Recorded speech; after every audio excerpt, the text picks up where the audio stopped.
Donc, nous revoilà sur une autre session concernant la gestion hôtelière avec Odoo. Aujourd'hui, nous allons voir comment est-ce qu'on annule une réservation.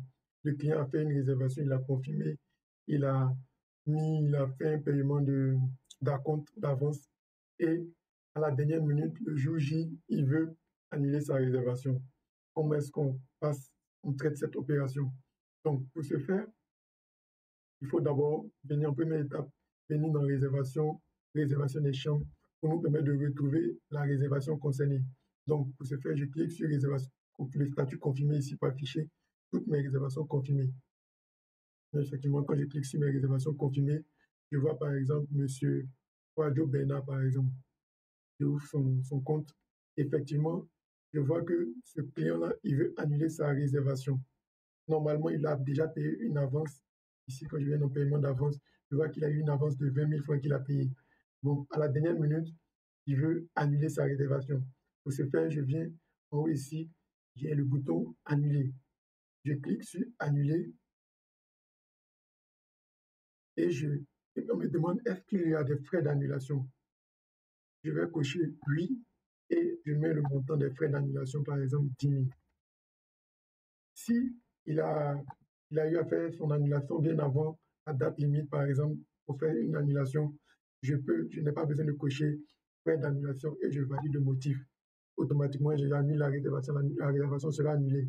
Mais si par exemple, il est à la dernière minute, il a dépassé le délai pour faire l'annulation des réservations et dans notre stratégie, dans nos conditions de client, on doit facturer des frais d'annulation. Alors, je coche frais d'annulation et je mets le montant des frais d'annulation. Je vais mettre par exemple, OK,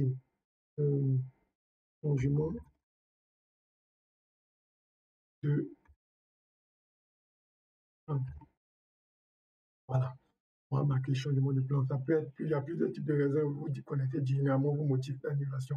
Donc, je fais annuler la réservation. Automatiquement, la réservation passe en statut annulé, ici, comme on peut le voir. Et puis, vous allez voir, il y a un onglet qui s'affiche ici, frais d'annulation. Je clique sur frais d'annulation.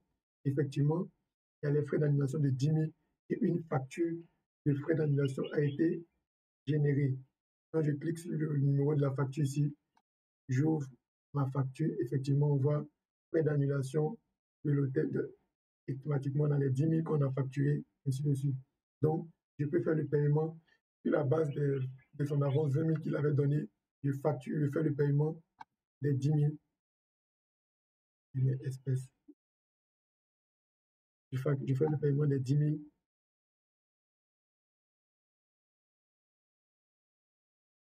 Une fois que le paiement des 10 000 est effectué, je lui renvoie maintenant ces 10 000 qu'il avait déposé comme avance. Donc, je reviens sur ma réservation, cliquant sur le numéro de la réservation, oui, ici, vous pouvez le voir. Je clique dessus pour revenir sur ma réservation. Et automatiquement, j'avais son paiement de 20 000. J'ai fait facturer, payer l'avance, l'annulation de 10 000. Donc, je peux lui retenir maintenant ces 10 000 francs. Donc, c'est un peu comme ça on fait une annulation de réservation. Je reviens sur ma liste de réservation ici. Je ne vois plus maintenant cette réservation de Bernard Kwadjo. Si je viens dans le statut annulé, je pourrais voir cette opération. Monsieur Bernard Kwadjo qu'on vient d'annuler tout à l'heure. Donc, effectivement, on vient de passer une annulation de réservation. On a aussi la possibilité, comme on a vu, de ne pas facturer des frais. Donc, à très bientôt pour